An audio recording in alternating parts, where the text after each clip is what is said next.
Hello, I'm ArchieLuxury and welcome to the ArchieLuxury Luxury channel. Today I want to talk about watch movements. Now, I've been getting a lot of emails from people who said to me, "Oh Paul, I don't like your Patek. I don't like the way it looks." Well, look, you stupid fuckwits. It's a lot more to a watch than how it looks. It's to do with the movement.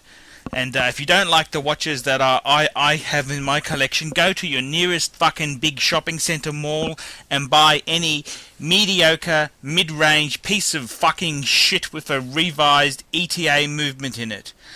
I mean, to understand true watchmaking, you've really got to understand about the movements. What makes a watch beautiful, and what are the rules for perfection. So let's have a look at a couple pieces here, and let's talk about what makes a movement very, very beautiful. Okay, Patek Philippe. You've enough people have criticized my Patek, so let's have a look. This is a Patek here. It's using a 324, and look at the finishing on this movement here. This is a magnified photo, and look at that. It's got a solid gold rotor, 22 karat gold rotor. Look at the finishing. There's no 90-degree angles on any part of this movement here, and this is because this movement here is a Geneva seal movement. And the Geneva seal movement has a special set of rules which the watchmaker has to follow for their movement to qualify for the Geneva seal. And it's interesting, you know, these are movements here. This is the finest movements possible. Compare these movements to those pieces of shit that you're referring to that you like. Another great maker of movements is Jaeger-LeCoultre. This is my Jaeger-LeCoultre Reverso Grand Date. A magnificent piece, steel case, beautiful dial. The attention to detail on the dial is absolutely amazing, absolutely gorgeous, wonderful piece.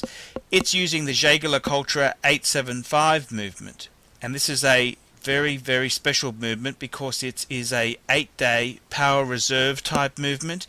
It's a manual wind movement, and it has a double barrel. So if you're having a look at this piece here, you can see the double barrel at the end of the watch, just where it's got Jaeger-LeCoultre there. That's where the spring holds the charge for the watch there. Have a look at the finishing. Again, this piece here is absolutely fantastic. It's not a Geneva seal movement, but the Jaeger-LeCoultre standard here, very, very high grade of finishing here. And this is what you're paying for. When you're paying for a beautiful movement, it's not just an ETA movement tarted up. This is a proper piece of Swiss art, and this is the whole thing. A watch is so much more than just how it looks. It's the movement, the attention to detail, the craftsmanship, and it's not just a Swiss thing. Have a look at this beautiful Lange 1 here. This is probably one of the finest watches in the world, and it's proudly from Germany. And just have a look at the attention to detail on this dial. It's absolutely amazing. Now if we have a look at the movement itself, have a look at this movement. This is a mechanical movement. You can tell it's a manual wind watch because it doesn't have a rotor, and that's how you can tell very easily. Look at the attention to detail. This is why you're paying so much money for a Lange. It's that attention to detail. Let's have a look at a quartz Patek. Let's have a look at the attention to detail that's gone into this. This is a 1970s 18 karat quartz Patek. And the movement itself is a lot more than just a battery and a chip. Have a look at the finishing that's gone into this piece. And obviously, you know, the cases on any quartz Patek are as good as any other Patek there itself. And quartz, of course, has gone out of favour with collectors, but that's not to say the watches were of a lower standard. They're very highly put together. Let's have a look at a classic Patek here. This is a Patek Calatrava, 1960s sort of vintage. Have a look at the attention to detail on this movement, and you can see why Patek has such a strong reputation. And this is the whole thing. A watch is so much more than just how it looks on your wrist or which stupid celebrity is wearing it this week. A watch is all about how much attention to detail has gone into it, and what love and craftsmanship has gone into the piece itself here.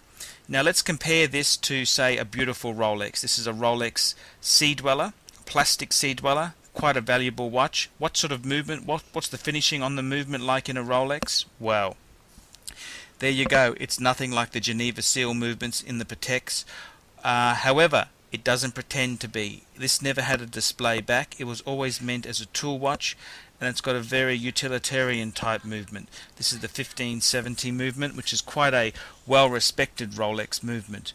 Now if we compare the finishing here to, say, a beautiful modern Vacheron Constantin, have a look at the attention to detail on this dial. Absolutely amazing for beautiful finished movements. Again, it's a Geneva seal movement. Have a look at the attention to detail on the case, and the attention to detail of just everything that's done on this watch is first rate. And this is what you're paying a lot of money for. It's that perfection. And this is something that a mid-tier watch from a shopping mall would never ever fucking have. And these pieces here are quite expensive pieces, and I mean, you know, it's all relative, but I'm just trying to show you a watch is so much more than just how it looks and which magazine ad does it appear in. It's in a fine quality watch. It's all about attention to detail. Look at that coin-edged bezel here. I mean, this is all done by hand. It's a very slow process. And this is what makes a luxury wristwatch so special. It's not just something that's easily and cheaply manufactured. It's got a lot of history. Look at the movement here. This is a movement from 1960.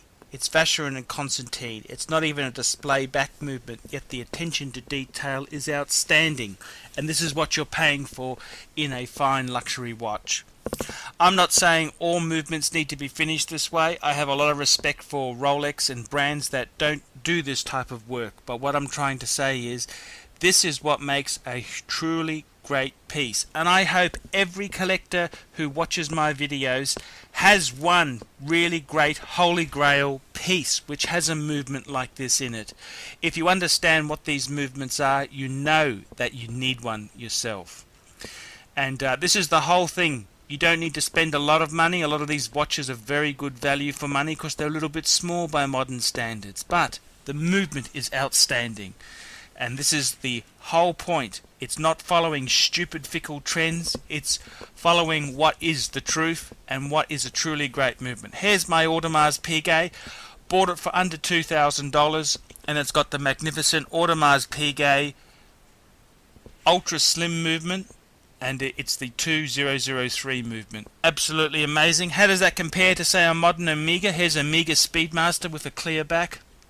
Well, let me just say this much. I mean, let's be honest here. They're two different classes of finish and movement. And whilst I respect the Omega, it's never going to be in the same league as the Geneva Seal movements. And when you understand what the Holy Trinity is and what the Geneva Seal process is and what goes into a Patek, you'll understand why their pieces are so much more expensive and so much more involved in the manufacture process. And the same can be said about Rolex itself there. We've had a look at a beautiful Rolex Sea Dweller. The movement is nowhere near finished like the Geneva Seal pieces. It doesn't make the Rolex bad. I'm just pointing out the difference.